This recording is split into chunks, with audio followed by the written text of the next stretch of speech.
Hello दोस्तों, नमस्कार। मैं आशुतोष कुमार आप सभी के बीच एक बहुत बहुत महत्वपूर्ण टॉपिक लेकर आया हूं। दोस्तों, इस टॉपिक से आपका क्लास 10th में जो भी आगामी एग्ज़ाम है इसमें बहुत सारा प्रश्न पूछने की संभावना रहेगी।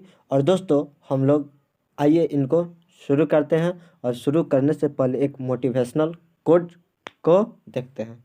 और कहा जाता है अंधविश्वास अंधविश्वास मनुष्य के शरीर का सबसे बड़ा शत्रु होता है। क्या है कि अगर अगर दोस्तों अगर आपको अगर इसमें से बहुत सारे प्रश्न का जवाब आता होगा तो भी आप ध्यानपूर्वक देखिएगा।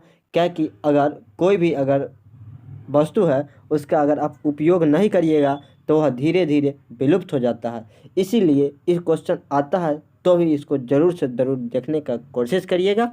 और अगर आपको वीडियो पसंद आता है तो वीडियो को ज़रूर से ज़रूर एक लाइक ज़रूर करिएगा। दोस्तों, आइए हम लोग अपना वीडियो को स्टार्ट करते हैं। तो दोस्तों, आपका पहला नंबर प्रश्न है और प्रश्न संख्या 1 है, हिंद चिन्ह में बसने वाले फ्रांसीसी कहे जाते हैं। तो हिंद चिन्ह में बसने वाले फ्रांसीसी को कोलोन कहा जाता है। दोस्तों, आइए दोस्तों, आपका दूसरा नंबर प्रश्न है, रूस में जार का अर्थ क्या होता है। तो दोस्तों, रूस में जार का अर्थ रूस का सम्राट होता है। दोस्तों, आइए दोस्तों, आपका अगला नंबर प्रश्न संख्या 3 है और प्रश्न संख्या 3 है और प्रश्न संख्या 3 कहता है, कार्ल मार्क्स का जन्म कहाँ हुआ है। तो दोस्तों, कार्ल मार्क्स का जन्म कहाँ हुआ है? जर्मनी में हुआ है। आइए आपका अगला नंबर प्रश्न संख्या 4 है और प्रश्न संख्या 4 कहता है, समाजवादी शासन का पहला प्रयोग कहाँ हुआ था। तो रूस में हुआ था। और आपका अगला नंबर नेक्स्ट है, यूरोपियन समाजवादी कौन नहीं था। तो कार्ल मार्क्स यूरोपियन समाजवादी नहीं था। आइए आपका अगला नंबर नेक्स्ट प्रश्न है, वार एंड पीस किसकी रचना है। तो लियो टोल्स्टॉय। देखो भाई, अगर ये वीडियो तुमको अगर अच्छा लग रहा है तो ये वीडियो पूरा से पूरा देखने का प्रयास करो, क्योंकि यह वीडियो से ना आपका एग्जाम में बहुत सारा नंबर आता है। और आपका एग्जाम में इस साल जो भी बोर्ड है उसका पैटर्न चेंज कर दिया गया है दोस्तों। और यह पैटर्न अब आपका एग्जाम में सोशल साइंस में आपका 100 गो प्रश्न रहेगा। अगर आपको अगर प्रश्न संख्या याद नहीं रहेगा तो अगर समय आपको कम मिलता है और समय 1 घंटा 15 मिनट ही दिया जाएगा और 15 मिनट तो आपको ऐसे ही बीत जाएगा और बच जाएगा 1 घंटा। और 1 घंटा में अगर आप 100 प्रश्न को देख भी नहीं सकिएगा, क्या कि अगर एक प्रश्न पर अगर 1 मिनट सोचा जाता है तो समझ जाइए 100 प्रश्न रहता है, 100 मिनट सोचा जाएगा। इसलिए इसको बार बार रिपीट करने का प्रयास करिएगा, क्या कि आपको वहाँ देखते ही आपका आंसर पता चल जाए। और आइए आपका अगला नंबर जो प्रश्न है उनको हम पढ़ते हैं। और अगला नंबर प्रश्न है, वार एंड पीस किसकी रचना है। तो दोस्तों, लियो टोल्स्टॉय हैं, उनकी रचना है वार एंड पीस। आइए आपका अगला नंबर प्रश्न संख्या 17 है, बोल्शेविक क्रांति कब हुआ है। तो दोस्तों, हम लोग जानते हैं जो बोल्शेविक क्रांति है वो नवंबर 1917 में हुआ है और वह लेनिन के द्वारा किया गया था। कौन चीज़? तो बोल्शेविक क्रांति। और लेनिन की मृत्यु कब हुई है? तो 1924 में। और लेनिन ने ही 1921 में नई आर्थिक नीति का अवलंबन किया था। दोस्तों, आइए आपका अगला नंबर प्रश्न है दोस्तों, वेस्ट लिटोवस्क की संधि किन दो देशों के बीच हुआ है। तो दोस्तों, रूस और जर्मनी के बीच वेस्ट लिटोवस्क की संधि हुआ है। दोस्तों, आइए आपका अगला नंबर प्रश्न है, राष्ट्रपुतिन कौन था। तो यह एक भ्रष्ट पादरी था। और रूस का पहला समाजवादी कौन है। तो प्लेखनोवा। रूस का पहला समाजवादी प्लेखनोवा है। दोस्तों, और दोस्तों आपका अगला नंबर है, अंकोर वाट मंदिर कहाँ स्थित है। तो कंबोडिया में अंकोर वाट मंदिर स्थित है। और आइए आपका अगला नंबर प्रश्न है, हिंद चीन पहुंचने वाली प्रथम व्यापारी कौन था। तो पुर्तगाली था जो हिंद चीन पहुंचने वाली प्रथम व्यापारी है। और जर्मन राइन का निर्माण किसने किया था। दोस्तों, तो नेपोलियन बोनापार्ट ने जर्मनी राइन का निर्माण किया।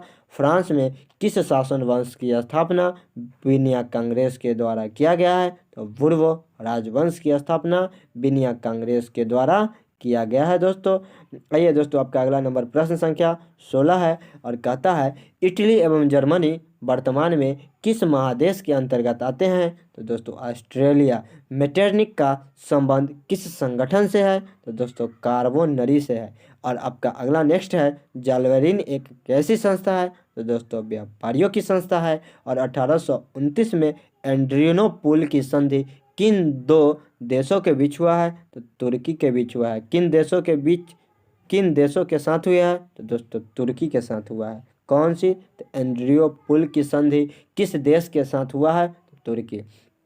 काउंट काबूर को विक्टर एमुनुएल ने किस पद पर नियुक्त किया है? प्रधानमंत्री पर। गैरिबाल्डी पेशे में कौन आता है? तो दोस्तों नाविक आता है। इटली एवं जर्मनी वर्तमान में किस महादेश के अंतर्गत आते हैं? तो यूरोप में आते हैं। और रक्त एवं लौह की नीति का अवलंबन कौन किया है? बिस्मार्क किया है। कौन चीज? तो रक्त एवं लौह की नीति का अवलंबन। फ्रैंकफर्ट की संधि कब हुआ है? तो 1871 में। फ्रैंकफर्ट की संधि कब हुई है? तो 1871 में। किस युद्ध के बाद जर्मनी का एकीकरण हुआ? तो सेडान युद्ध के बाद जर्मनी का एकीकरण हुआ है। यंग यूरोप की स्थापना किसने की है? तो मेजिनी। यंग यूरोप की स्थापना किसने की है? मेजिनी। 1870 में फ्रांस और प्रूसिया के बीच युद्ध कहाँ हुआ है? सेडान में हुआ है। नेपोलियन ने जर्मनी में किस संघ की स्थापना किया है? तो राइन संघ। नेपोलियन ने जर्मनी में किस संघ की स्थापना की है? राइन संघ। हंगरी की क्या राजभाषा है? तो मैग्मार है। रूस में कृषक दास प्रथा का अंत कब हुआ है? तो 1861 में। रूस में कृषक दास प्रथा का अंत कब हुआ है? 1861 में। आपका अगला नंबर प्रश्न है, सेडाओ के युद्ध में किसकी पराजय हुई थी? तो ऑस्ट्रेलिया की। सेडाओ के युद्ध में किसकी पराजय हुई थी? ऑस्ट्रेलिया की। वेदों की ओर लौटो का नारा किसने दिया है? दयानंद सरस्वती ने। वल्लभ भाई पटेल को सरदार की उपाधि किस आंदोलन के दौरान दी गई है? तो बारदोली। पूर्ण स्वराज की मांग का प्रस्ताव कांग्रेस के किस अधिवेशन में पारित हुआ है? तो 1929 के लाहौर अधिवेशन में पारित हुआ है। दोस्तों आपका अगला नंबर प्रश्न है, सविनय अवज्ञा आंदोलन कब और किस यात्रा के दौरान शुरू हुआ है? तो 1930 में दांडी यात्रा के दौरान। असहयोग आंदोलन का प्रस्ताव कांग्रेस के किस अधिवेशन में पारित हुआ है? तो सितंबर महीना के 1920 में कलकत्ता अधिवेशन में पारित किया गया था। लखनऊ समझौता कब हुआ है दोस्तों? 1916 में हुआ है। जालियांवाला बाग हत्याकांड किस तिथि को हुआ है? 13 अप्रैल 1919 को हुआ है। कहाँ हुआ है? तो दोस्तों अमृतसर में हुआ है। और अमृतसर कहाँ है दोस्तों? पंजाब में स्थित है। कहाँ स्थित है? पंजाब में स्थित है। कौन? अमृतसर। आपका अगला नंबर प्रश्न है, गदर पार्टी की स्थापना किसने और कब किया है? लाल हरदयाल। और कब किए हैं? तो 1913 में।